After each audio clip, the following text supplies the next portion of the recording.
If you're anything like me, you're in the midst of chasing greatness. You're seeking another level in your life or your relationships or your finances or your career or your health. And you're like, man, I gotta get to the next level. Greatness is not about money. Greatness is not about fame. Greatness is not about the big house. It's about that feeling. It's about that emotion that we all crave and want to say, I build my potential.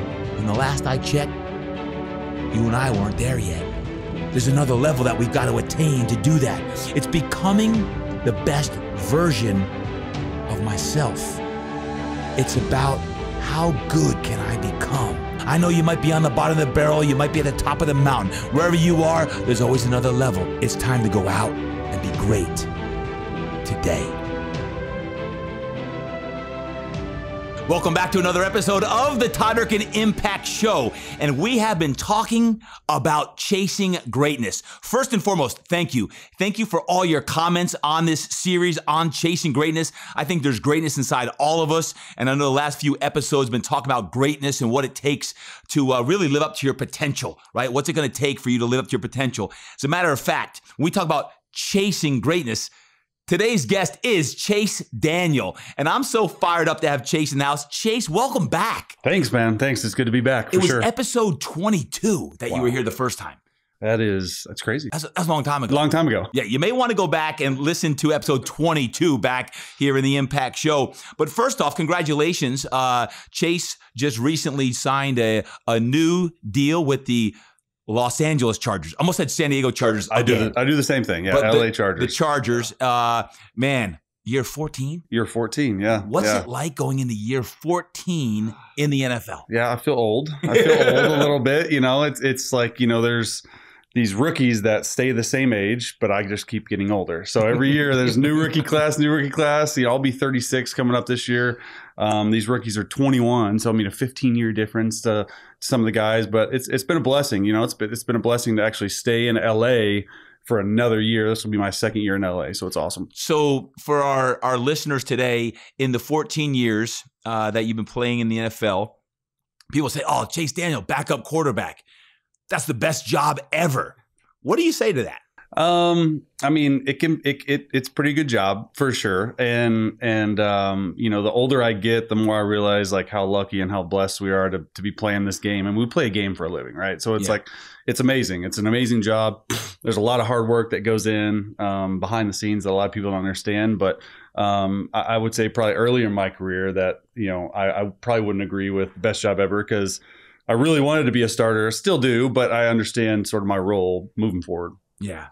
Well, for those of you who follow football, know that Chase has had an illustrious career, has amassed a lot of money, a lot of impact, and you think, man, he's making a couple million a year as a backup, carrying a clipboard and all of that. But I also have been training Chase for, is it like 13 years now? 13 years. And one of the reasons why I want Chase to share today is because what's the mentality of a backup? Like, in the years I've known Chase, it's been about how do you have the mindset of a starter year in and year out, even though if you know you're not going to be the starter right now, you know, you're backing up the incumbent quarterback, Justin Herbert, who man, what a talent he is as well. But you know your role and you know what you got to do.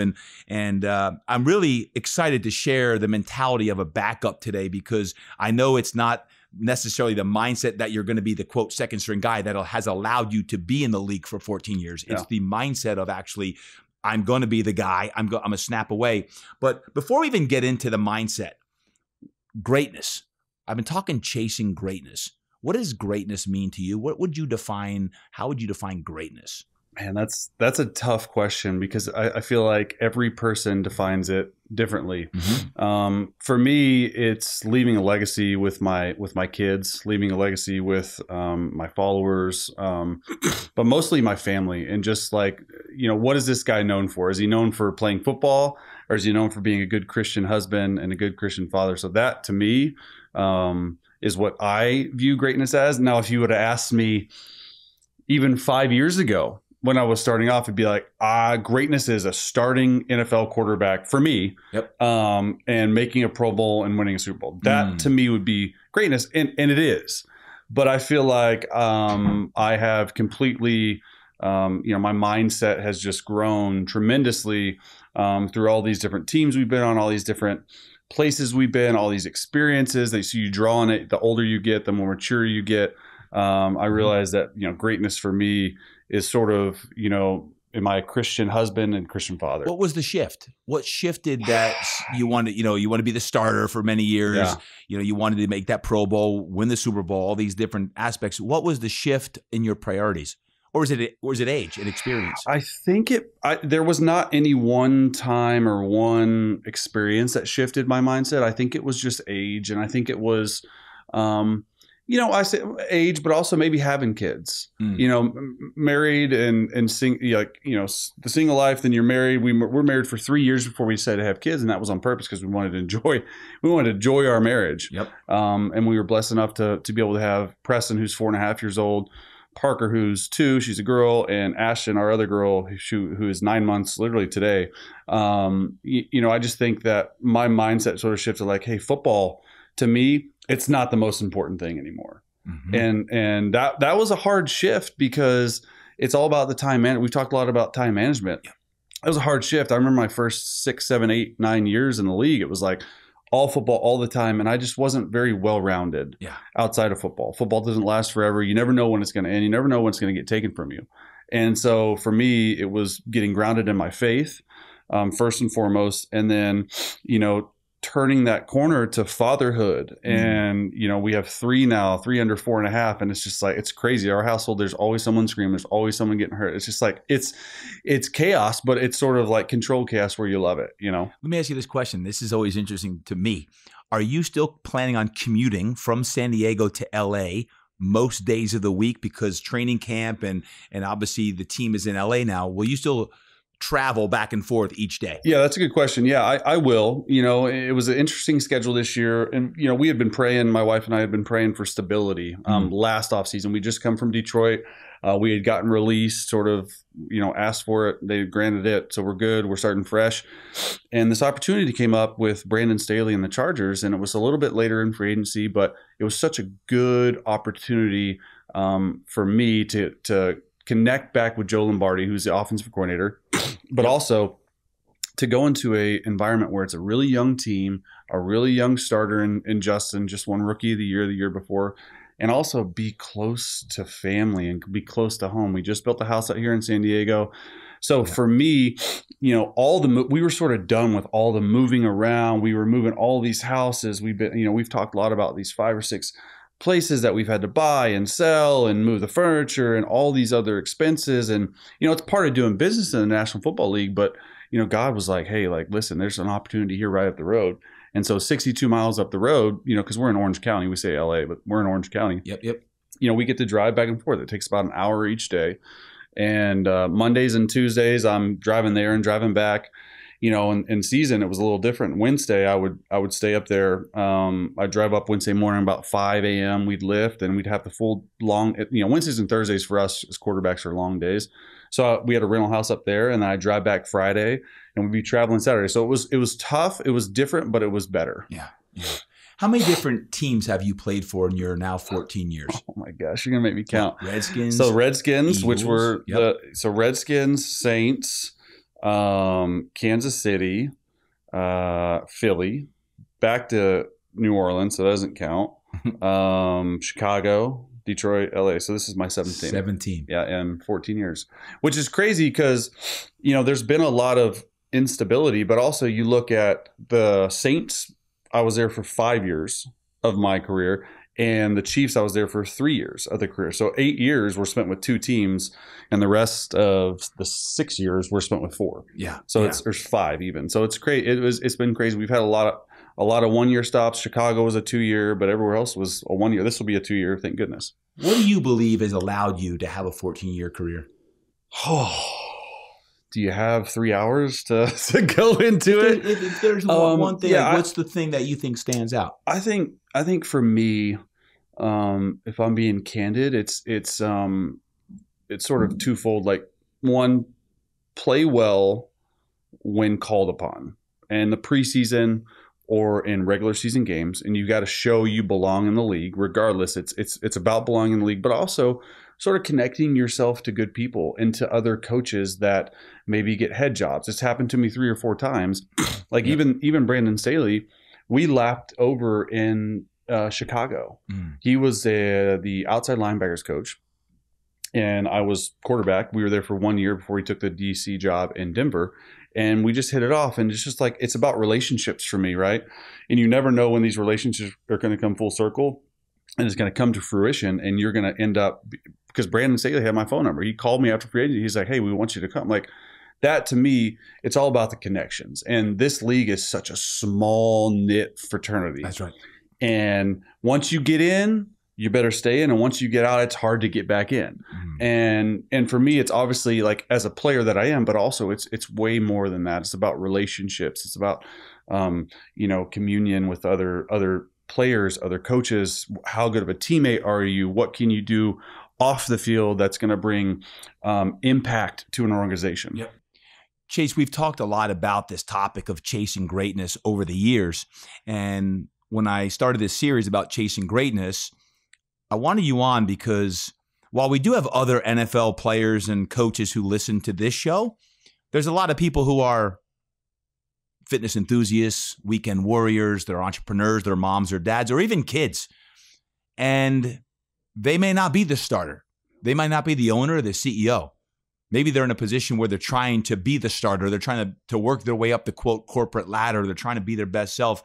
And from our conversations, I think there's a lot of wisdom that you have that other people right now listening can glean from and learn from, because when I think about world class and think about greatness, you've carved out a niche that less than 1% of the population in the NFL all time have ever made it to year 14. And I shared this on the day you signed. If you remember, I said, if there's one word to me that comes to it, it's gratitude. The fact that you've worked your tail off for 14 years and blessed with this great opportunity, but you're a 1%er. Yeah. You're a 1%er, where less than 1% of all of the athletes who have ever played in the NFL make it to year 14. And Chase Daniel is one of those guys. Yeah. So I wanted to have you on to talk about the mentalities and the mindset of a backup. Yeah.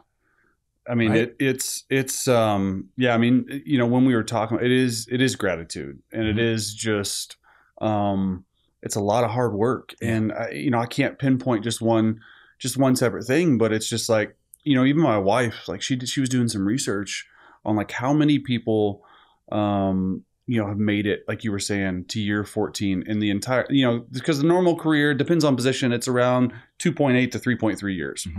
And that's over the life of the NFL. And we started doing some research, and she started doing some research, and I really just am like, I don't want to I'm just like, I just sort of take it day by day, year by year. And I think that's truly, honestly, like why I've succeeded. And I say succeed. That's why I've been able to stick in the league for so long, is I don't try to look a week ahead or a year ahead, or I just try to look a day ahead. And I try to live in the present. And it's hard sometimes when you're competing for a job, you're trying to move up the ladder in your corporation, stuff like that. But when she was looking this stuff up, it's sort of like, I don't know if I would have felt this gratitude, but she was like, hey, like 0.03% of players in the National Football League all time have made it to 14 plus years. And I'm just like, I just like sort of marinated on the fact. And it just is like, what brought, when I thought about that, it wasn't, oh, I did this. Like sure. Like my body did it, but it's the high school coaches, Coach Dodge. It's my mom and dad paying for lessons out of their pocket when they didn't have the money, these private lessons that my dad just believed in it, and my dad was hard on me, but it was like for a good thing. Like Coach Pinkel, my college coach, Coach Yost, my offensive coordinator and quarterback coach, Coach Christensen, and then all these amazing head coaches that I've had, and my wife and my kids. It's like all this impact, this circle, right? This circle that you have and the people you surround yourself with is so crucially important, because that's sort of, that's sort of who I do it for and who I play for. And so it was just like, it was a moment of gratitude for sure. Like when my wife like said that, I was like, wow, like this is truly like, it's a career to remember for sure. Chase, in your 14 years, how many starts have you had? Six. Not a lot. Folks, did you just hear what he just said? 6. 14 years, 6 starts. Have any of you spent time as a backup? Like in high school, in college, if you had the opportunity to play in college, in your job, you felt like there was someone above you that maybe you should have the opportunity that they have. Have you spent any time as a backup? Chase has had 6 starts in 14 years. I said years. I remember being at William Mary and backing up for a while. I'm like, this is horrible. I hate it, because you want to be the guy. You want to play, and you want to get in there and show your thing. And from our conversation, I want to share these with y'all today, regardless of what you do. And whether you're a starter now, you're the standout in your company, you're the leader of your company, or you're the backup hoping to get another shot. I wrote down from my conversation with Chase the 5 mentalities of a backup. And Chase, you share this. The first rule: prepare like you're the starter. Yeah. What does that mean? So for me personally, playing football, it's like, as a backup, you go through a game week, and a game week in the NFL is very grueling. I'm not going to go through the whole schedule, but it's a 7-day-a-week job for half the year, and then the other half of the year you're still working as well. But for me, it's like doing everything possible that you can to feel confident in your ability to go out there and execute the game plan, whether it's staying after practice, getting extra reps with some backup receivers or people who don't, run the script. Because in the NFL, a lot of people don't understand this. The backups in every position, just the starters get the reps, and they probably get 30 reps a day. That's it. The backups run scout team for the starting. Like if we're on offense, we're running it for the starting defense. Yep. So we get none of the reps of the actual game plan. And so, for me, early in my career, I just remember going out, running through the entire script of practice.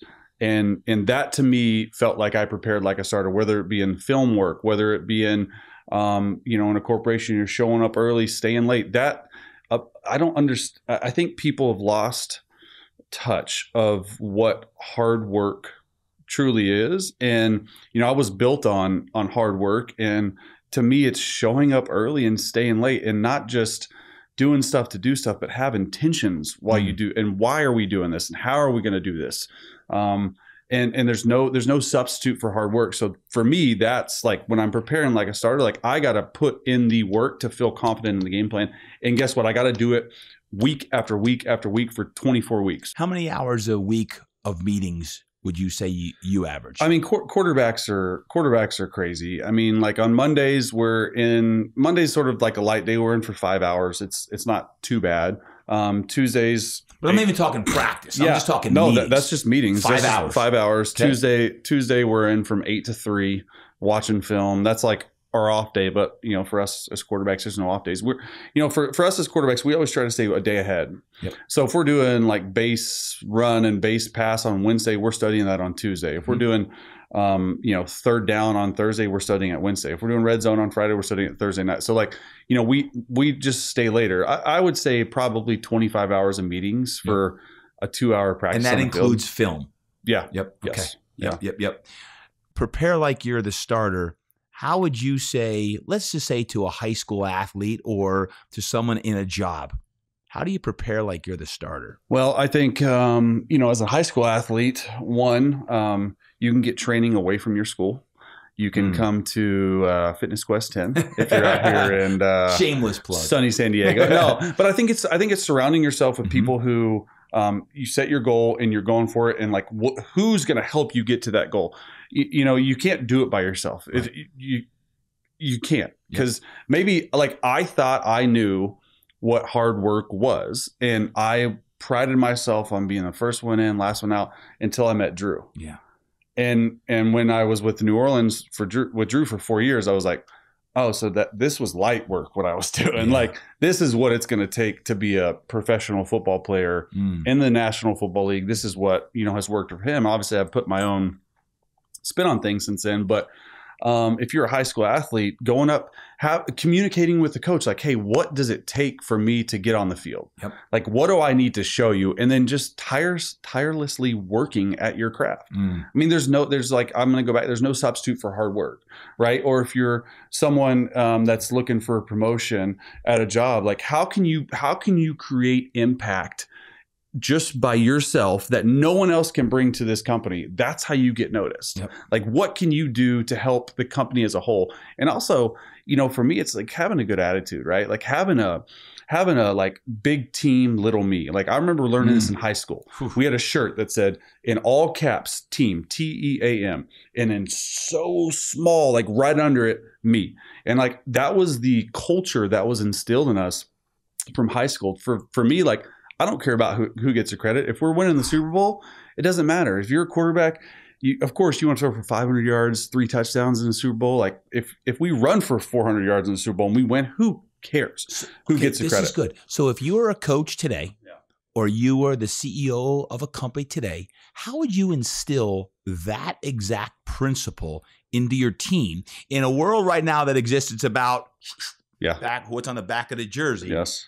How do you instill that? Do you believe, you talk about hard work. Yeah. People think they're working hard, but they don't even know what hard work is because they think they're doing what everyone else is doing, and that's just what everyone else is doing. Yeah. Well, I think it starts if say I'm the head coach or CEO. I think if for me, what it starts with is my team has to see me put in the hours. They have to see me put in the work. They have to be able to trust me.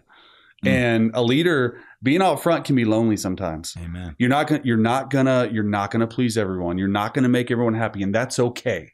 That's okay. You have to be able to be fine with people being upset with you. But if 5% of the company is upset with you and 95% are following you, guess what? These other 5% are going to fall in line.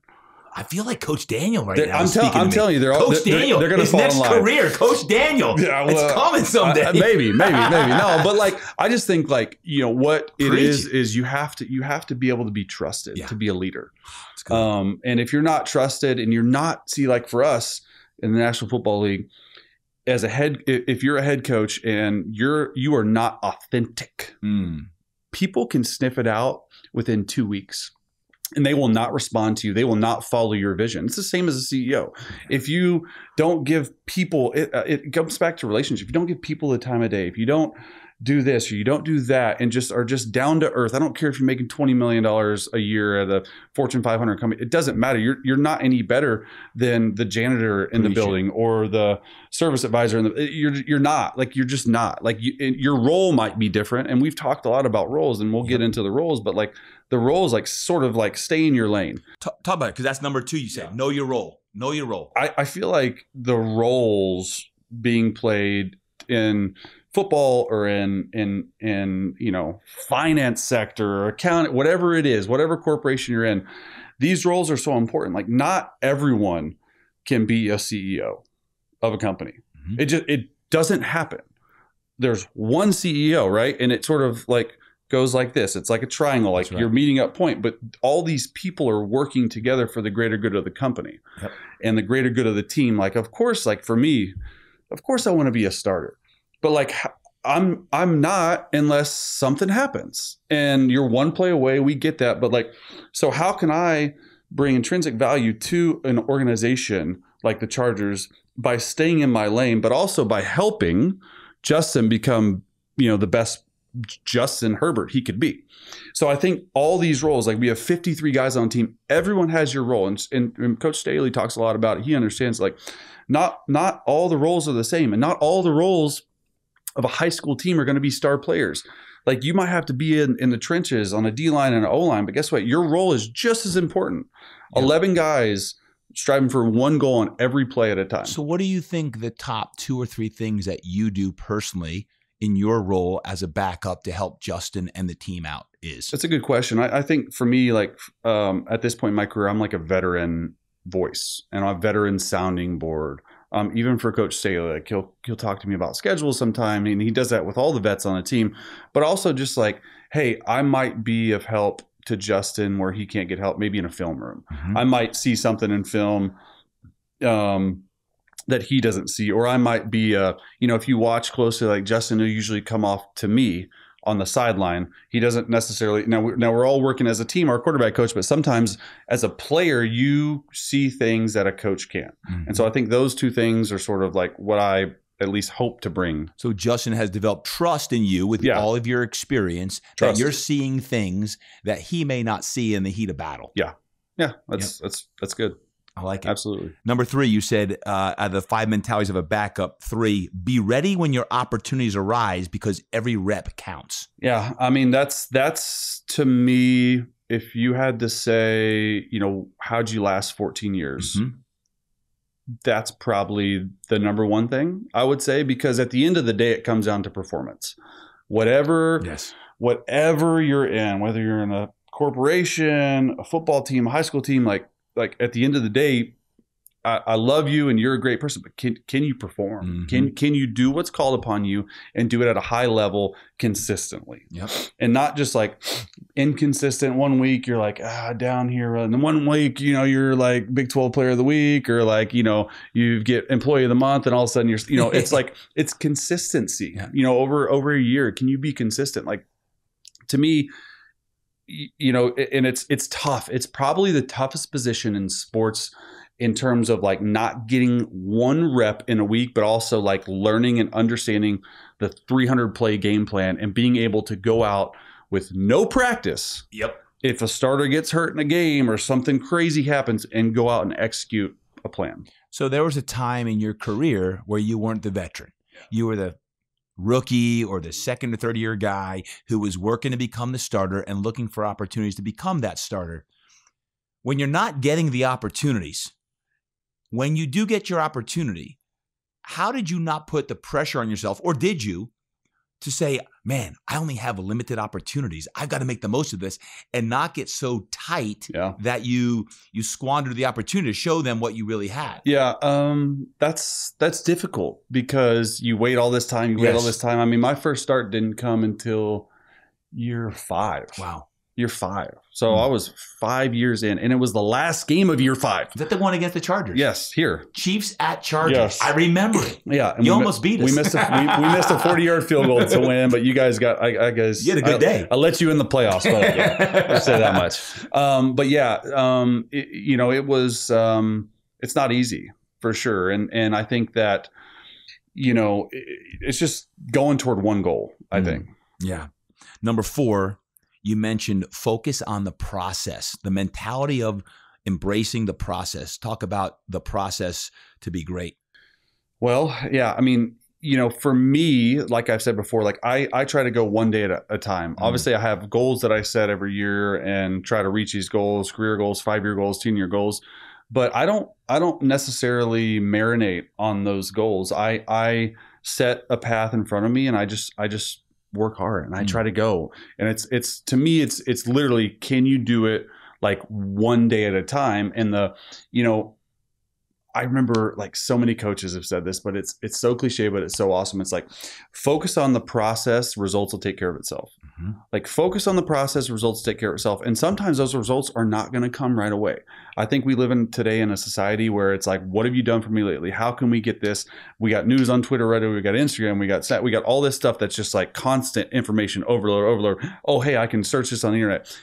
That's not how it is in sports or in business. You might not always see the results right away. And I think you have to be very grounded in who you are to continue to work and continue to trust the process. Chase, along with that, focusing on the process, let's say as an athlete or you're working within a company and you lose your job. You lose your starting job and you become the backup, or you're the backup, or you get demoted to third string, or you're in your job and you're not doing the job that the leader wants you to do, so you get demoted. How do you go back to focusing on the process to gain back the position that you want? Let's say if it's in your case football, and it's you're younger, high school or college days. How do you get that back if you've been demoted? That's tough, and I think first it starts internally with you, like how. Like, first of all, you got to ask yourself, like, all right, I got demoted. Like, what happened? What did I do? And do I really want to continue to do this? And do I really want to continue down this path? And if the answer is yes, then you just have to earn the trust back of whoever like, maybe the coach or the CEO or like whatever you did, like you just have to continue to work, to put your head down. Like my dad always said, good things come to those who work. I know it's just like, oh, well, what's work? Well, it's like whatever the CEO or your boss or anyone tells you to do, do tenfold of that. Yeah. Do it faster, do it better, put more focus, more prayer. Like it's all consuming. Yeah. And I think we talk about success, we talk about greatness. Many times it takes a lot longer than we want. Right? We think it's going to be a matter of weeks or months, and sometimes it's years or even decades that it takes to get to where you want when it comes to being great. And many times it takes setbacks and adversities. What I would encourage anyone who has been facing a recent setback in your health, in your mindset, in your relationship, in your finances, if you're facing that setback, is to get back to the fundamentals, get back to doing what you know how to do and what you do best. Get in the weight room and work. Get around other fire-breathing dragons, people who are going to lift you up. Get back to the basics, the fundamentals that got you there in the first place, and pardon the pun, get your mind right to get back on track. Because if you're blaming other people, the teacher because you failed or you didn't do your homework, or the coach because you got benched, or the referee who blew a call, stop blaming on everybody else and look at the man or the woman in the mirror and say, how do I get better? How can my processes get better? What can I do to improve versus he or she is controlling my destiny? No, you control your destiny, and it's up to you whether you're going to take that success or that failure and turn it into greatness. Because every great person I know, starter, backup, rich or poor, everyone's been through adversity. And Chase, Daniel, you've been through a lot of adversity in your 14-year career too. But every time you get up, you keep going, and you keep finding a way to find yourself on a roster, 53-man roster. And to me, that's all about focusing on the process. Yeah. Man. So true. There's not much to say to that because that was so good. Well, we talk about this all the time, and I wanted people to hear in on our conversation. The last one you mentioned about the mindset of a backup, when you look at the mentality, you said be coachable. What do you mean by that? You have to be able to take coaching. I feel like today's youth and today's athletes in general, we live in such a society that like, oh, I know this, I know that, I know everything, I know that. Well, then what's the coach for? Why is the coach there? If you're not going to be coachable and you're not going to take coaching, I promise you, my dad used to tell me this all the time. It's so true. You do not know everything. I'm like, yes, I do. I'm like, no, you don't. And my goodness, now that I have kids, I'm like, I know nothing. Like, I know nothing. Like, surround yourself. Like just like coaching is like, first of all, it's very difficult. But if you're getting coached and you're getting coached hard, I promise you that coach loves you. And that coach likes you, because if he didn't coach you and he didn't want to coach you, he wouldn't care. So how do you change that? How do you change it to the kids? I know, I got it. Oh my gosh. I don't know. I don't know. I feel like for me, like it's how you raise your kids a little bit. Like nothing is owed to you. Like that's what my dad's like. It's just like nothing's owed to you. Like you have to earn everything in this world. Like I don't care. Like it's about respect, right? It comes back to respect. Like nothing's owed to you in this world. Like you have to earn every single thing that you're doing. And as far as coaching, like, we talked about this a little bit earlier. It's like, it's not criticism, it's coaching. I struggle with it sometimes too. Cause I strive. I thirst for coaching because I want to get better. And these coaches are in a position to help you get better. They've done it a lot longer than you have. And so to high school athletes, like trust your coach, just do it. Trust your coach, go out there and just like say, yes, sir, no, sir. And do what he says and just try it out. If you're like one of these, oh, my coach is like, first of all, it's the attitude, right? Like it comes down to like, it's the attitude. Like I see a lot of entitled kids. And it's like the world's not owed to you. Like, what are you going to do to make the world a better place? And I think I think it all comes down to that. Like, just be coachable. Like, take coaching. Yeah. Well, one thing they could do is listen to messages like this from people who have been there, done that, and are doing it. Chase Daniel is a great example. So kids, if you're listening in right now, this is a great lesson, is your work is never done. And as good as you think you are, there's always someone better. Always someone better. Always. And you're never as good as you think you are. You're never as bad as you think you are. So get your mind right and keep working on that. Be coachable. And for the non-athlete, for someone in the work world, be coachable is also receiving feedback. Yes. I know as a leader, many times it's uncomfortable to have the uncomfortable conversations when someone's not doing their job. You know, we call it the sandwich technique, when you give an attaboy or attagirl to somebody, and then you give the feedback, and then you also then finish with an attaboy or attagirl as well. But the meat in between is really what's important. And if you really want to get to the next level in your job and your career and your finances in that aspect professionally, then it's really important that you get feedback. Yeah. From your superiors or the people that you're working with, or the department chair in your college, or if you're a physician, Yep. the lead in the department. On that, be coachable, and that means receiving feedback, and sometimes that means closing the mouth, listening, So and true. listening with your ears, and then going home and saying, if I was to listen to the objective wisdom that person just shared with me, how do I extract out the good in that and actually do something with it versus getting defensive and saying that? Because when you talk about being coachable and focusing on the process, how many sales calls do I need to make? Who do I have to have a conversation with? What tough conversations do I need to meet with? What's the dirty work I got to do on a Saturday or Sunday to sit down and get some butt glue and sit down for 2 hours, 3 hours and write something that needs to be written, a business plan, a plan on a new project I'm working on. But being coachable is listening and then taking action, doing what needs to be done to get you to where you want to be. And if it's as a starter in your company or on your athletic team, then all of these different mentalities are going to add up as well. Chase, any final advice you would give to someone who's not the star player? I think everyone wants to be the star player. Yeah. Everyone wants to be the starter. Everyone Yeah. wants to be, the Justin Herbert, for lack of better terms, the guy who's getting all the attention. What would that advice be to that person? Just keep your head down, continue working. Good things are going to come. Stay in your lane, know your role, and communicate. You were talking about a lot about be coachable. It's about communication. Know when to ask and how to ask the right questions. My dad used to say, there's no dumb questions. There's no dumb questions. Ask questions. Go in the right way. Go ask questions. Do whatever you need to do. And, just keep your head down. Keep working. Coaching greatness, playing greatness, seeking greatness, chasing greatness, all of these things. Your latest quarterback that you're working with, Justin Herbert, you've had a chance to work with some other greats as well, including Drew, who you just trained with this morning. Justin Herbert, talk about him. What does he have in him that's special? I know you've shared a few things with me. What makes him special? For him, it's obviously, the physical tools. I mean, you look at his arm, his feet, he's 6'6", 250 pounds, 240 pounds, whatever.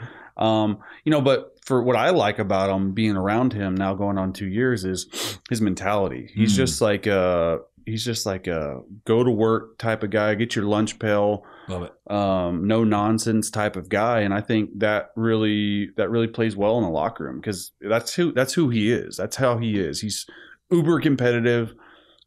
He's never worried about what anyone else thinks about him. He's going to do what he does and be him, but also how can I get better? Like, his attitude and his mentality toward life, toward this football team is probably one of the coolest things that that I've known and got to see from him. Young man who's been working hard. You got Coach Staley mentoring from a coaching perspective. Yeah. You as a mentor / friend / coworker on that stuff. Yeah. I'm excited for the future of the Chargers. Yeah. And I know this, that if something ever happens to Justin, they got a great backup to come in there as well. Yes. Best coaching advice ever received. I want to end with this as far as any advice. You've had a lot of great coaches. Yeah. At all levels. But if there was one from high school or college, there's one just kind of pop out or pro. We talked about it a little bit. It's probably my college coaches. And it was Coach Christensen, my offensive coordinator, Coach Yost, my quarterback coach, and Coach Pinkel. I remember just going in and feeling really comfortable in that offense when I first got there, and just like playing really well. I went as a 4th string camp, worked up to the 2nd string. And I remember a conversation in the office, like, hey, we want to burn your red shirt. Like, I'm like, wait, but Brad Smith is, I'm a true freshman. Brad, yeah, we're going to give you a 2 series a game. I was like, really? Like, he's like, yeah, you made a huge impression, and we just love how, and we want you to continue to play free.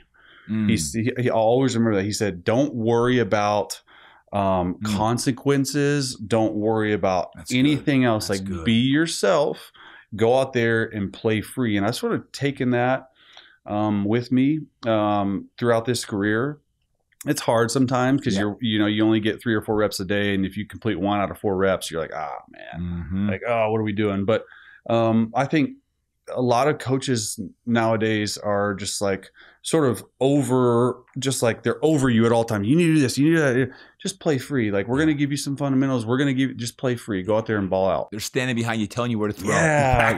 Like you got to react. You can't react. And I think as far as quarterback, I can't speak on anything else. It's so much reaction. And that was Coach Pinkel? Yeah. Wow. Yeah.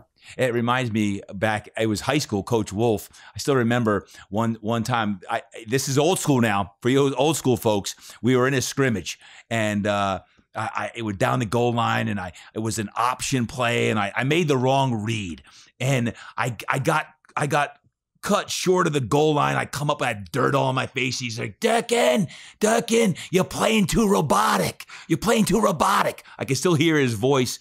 And it was exactly that. He wanted me to play free. Don't play so tight. And I don't care if it's the work world, in your job, is loosen up and play. Because sometimes you got to get out of your head. Get out of your head, because I've worked with a lot of great athletes now that are great athletes, but they're so in their head mechanical that they overthink and overanalyze everything that impedes their actual performance. You got to get in the flow state. We've talked a lot of that. It's like state. You train all this time, you do all this stuff. You work on these fundamentals and practice, but at the end of the day, during game, you're never gonna. You got to flow, man. You can't be like, oh my gosh, okay, it's cover 3. I need to throw a hitch out to no, just get it and throw it. Just like that's why you train so fast, to become just like you react. Yeah. You don't like try to overthink it, and it's hard. It's hard. Like we're sitting here talking, it's easy. It's hard, especially if you've been programmed to do that. Like, don't take things too seriously. Like, just play free. Well, you say it's hard, but after 14 years of playing in the NFL, you're still working on all these 5 things yourself, and we just trained here this morning. You're still focusing on the process. You're preparing like you're going to be the starter. You know your role. When your opportunity comes, you will be ready, because every single repetition counts, every set, every rep, every drop of sweat. The process never stops, and you're still coachable. You still ask me. You're working on your stretching, your body work, all the things that need to get done so professionally you could be their best. And you started all in the beginning about greatness. This is just one compartment of your life. You got the whole aspect of being a great dad now, and your purpose has evolved as well. Chase, I want to say thank you for being here today and sharing with our listeners about this evolution of chasing greatness, of what it takes to be your absolute best and how to fulfill your potential. Because to me, you epitomize this from an elite high school and college career where you were a Heisman finalist all the way into the pros, getting drafted or going to the Redskins, the Washington Redskins, back in the day in 2009. And now doing what you do. Chase, if someone wants to follow you, where can they best do that? I'm probably most active on Twitter, just Chase Daniel, and then Instagram's just Chase-Daniel. Pretty easy. Chase Daniel without the S. No S. Chase Daniel, right? Remember that. Chase, thank you so much for being here today. Folks, I hope you enjoyed today's show, Chasing Greatness with Chase Daniel. And if you want more information on that, make sure you follow Chase. When we talk about the mentality of a backup, remember this: each and every one of us has potential inside of us that is untapped, and it never ends. I don't care if you're a teen and you're playing sports, or you're in the band, whatever it may be. If you're in sales, you're in the workforce, continue to seek your absolute best self each and every day so you can ultimately live a life worth telling a story about. Peace, God bless, and remember, train hard, eat right, live inspired, and keep chasing greatness.